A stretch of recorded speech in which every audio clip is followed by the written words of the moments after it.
Hello, नमस्कार and welcome back to Avanti films movie बिज।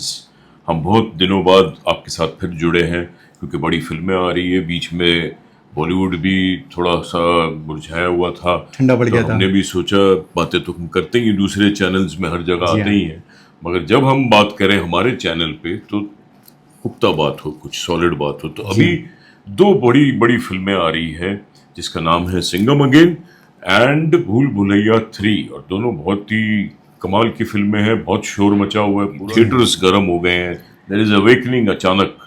तो वो तो बात है ही। उसके अलावा एक बहुत बड़ी बात जो अभी इंडस्ट्री में हुई है वो है करण जौहर जी के कोलैबोरेशन के बारे में।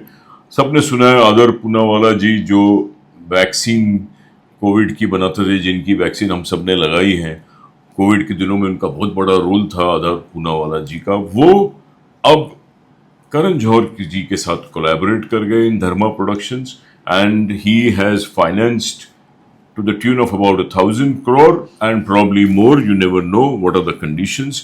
We'll know more with Narendra Gupta ji in conversation to find out the details about this new collaboration of Dharma Productions and also about these two big major films, that is Singham Again and Bhul Bhulaiya 3.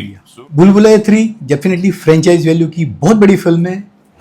2 साल पहले आई थी, 200 करोड़ का करीब business किया था। Yes. Surprise package है, विद्या बालन और माधुरी दीक्षित की एंट्री, और तब्बू का फिलहाल पत्ता कट हो चुका है जो पार्ट 2 में डबल रोल में थी। अनीस बज्मी का एक निक है अच्छी कॉमेडी देने का, और थ्रिलर उन्होंने साबित किया भूल भुलैया 2 से कि अच्छा एक थ्रिल सस्पेंस ड्रामा भी क्रिएट कर सकते हैं। बड़ा हाइप है, फ्रेंचाइज वैल्यू की बहुत बड़ी उनको बेनिफिट मिलेगी बॉक्स ऑफिस पर। और same goes with Rohit Shetty, Singham again. Singham 1 बहुत अच्छी थी, 2011 में आई थी। 2 इतनी अच्छी नहीं थी लेकिन थोड़ा फ्रेंचाइज का फायदा मिला था। बिल्कुल। और इस फिल्म में उन्होंने आधी इंडस्ट्री को समेट लिया है, बहुत बड़ी कर दी है फिल्म, बहुत बड़ी कर दी है। और सरप्राइज पैकेज है, उन्होंने रामायण को जिस तरह से फिल्म में पिरोया है, किया है। हाँ। राम, सीता, लक्ष्मण, गरुड़ वगैरह बहुत सारे कैरेक्टर, तो डेफिनेटली कहीं ना कहीं ये माइथोलॉजिकल वर्क करता है, लोगों को अपील करता है। दिवाली पीरियड है, अनिल थडानी या डिस्ट्रीब्यूट कर रहे हैं भूल भुलैया 3 को। उन्होंने कंडीशन डाल दी है। क्या कंडीशन? सिंगल स्क्रीन को, अगर आपको पुष्पा 2 चाहिए जो 6 दिसंबर को आ रही है, तो आपको मैक्सिमम थिएटर देने पड़ेंगे भूल भुलैया 3 को। वहीं सिंघम अगेन के लिए भी है कि 65% मल्टीप्लेक्स इन्होंने कैप्चर कर लिए हैं जो सिंघम 3 रिलीज कर रहे हैं। Because they Singham again is appearing to be a much bigger film. Bigger So film. many big Yes. stars. मेरे को तो इसमें कुछ सूर्यवंशी की भी एक झलक नजर आती है। पता नहीं जो भी है, but I think this will click. मेरे हिसाब से लगता है बहुत ही माइंड ब्लोइंग ओपनिंग लगने वाली है सिंघम अगेन की। बिगर ओपनिंग देन भूल भुलैया 3, बट भूल Bhulaiyaa 3 will also have its own game. It will do perfect batting and come back into action. दोनों फिल्में जबरदस्त धंधा करेगी and they both can really create history, records, blockbuster होने के चांसेस नजर आ रहे हैं। अगर दोनों क्लैश नहीं होती तो ज्यादा बेहतर होता था। अभी समझो 50 करोड़ का ओपनिंग का बिजनेस है, तो दोनों का 50 करोड़ में डिवाइड हो जाएगा, सिंघम अगेन में और भूल भुलैया 3 में। नहीं, बहुत से लोग तो दोनों पिक्चरें देखेंगे, भूखे बैठे हैं, ऑडियंस को मिला नहीं है। जैसे मेरी फैमिली है, मेरे नेबर्स बता रहे थे, जो मैं जनरल रिएक्शन नजदीक का बताता हूँ, they will C both the films. तो कुछ हद तक 19-20, 18-20 का फर्क होगा।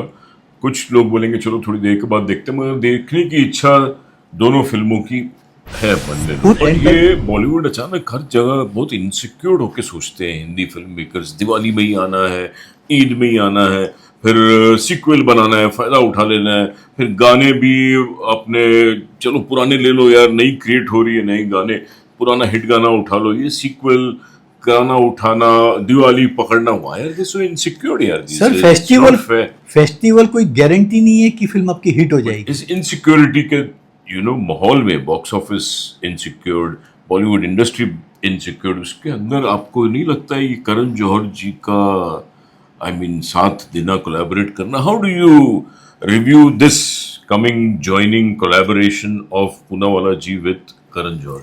करण जौहर एक समय बहुत बड़े बैनर थे, उनकी सभी फिल्में चलती थी, लेकिन पिछले 5-6 सालों से उन्होंने लाइन से फ्लॉप फिल्में दी हैं।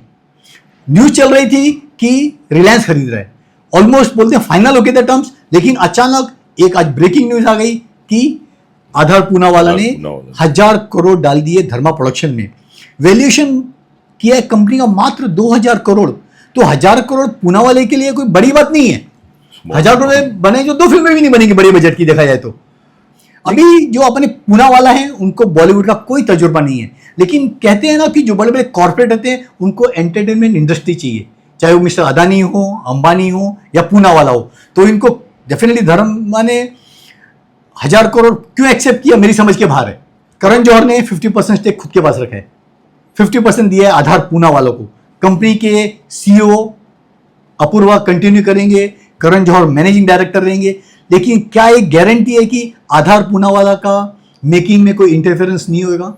कल वो नहीं बोलेंगे भैया ये फिल्में मत बनाओ, ये मत खरीदो। डोंट यू थिंक बहुत कम में कर दिया? 1000 करोड़ बहुत कम अमाउंट है, बहुत कम। एग्जैक्टली धर्मा प्रोडक्शन इतना बड़ा नाम, गुडविल ऑफ धर्मा प्रोडक्शन, जो धर्मा प्रोडक्शन 300-400 करोड़ की ब्रह्मास्त्र बनाती है उसके लिए तो एग्जैक्टली दो पता है। वही मैं बोल रहा हूँ, ये 1000 करोड़ में करण जौहर क्यों मान गए? अगर वो एक बड़ी फिल्म भी अनाउंस करते हैं, जैसे तख्त उन्होंने अनाउंस की थी, उसका बजट ही 600-700 करोड़ था। तो साथ में मेरे को लगता है कुछ कंडीशंस भी होंगी कि Karan Johar ji has to probably direct 2 films a year और व्हाटएवर, आई डोंट नो। कुछ धर्मा प्रोडक्शन ने रिलीज बातें पता नहीं है, धर्मा प्रोडक्शन डेफिनेटली पूनावाला जी ने कुछ कंडीशन नहीं, धर्मा प्रोडक्शन ने जो प्रेस रिलीज की है उसमें बोला है कि हम लोग कोलैबोरेट करके अपने बैनर को नई ऊंचाई पे ले जाएंगे, नए कोलैबोरेशन करेंगे, डिस्ट्रीब्यूशन में जाएंगे। सारी सब्ज बात तो दिखाना ही पड़ता है। तो देखिए अभी क्या लगता है ब्रह्मास्त्र 2 पे शुरू हो गया, अभी बनेगी? मुझे मुश्किल लगता है सर, क्योंकि रणवीर कपूर के पास टाइम नहीं है। By and large, I think Karan Johar is trying his best to come out with his best for digital world, for OTT, for theaters. So wishing all the best to Dharma Productions, to Karan Johar ji, to Poonawala ji, and wishing all the best to our 2 major films, Bhool Bhulaiya 3 Singham Again and Bhool Bhulaiya 3. With that good note, with that positive note, and encouraging note for our film industry, we take your leave and we'll see you soon. Thank you. Thank you.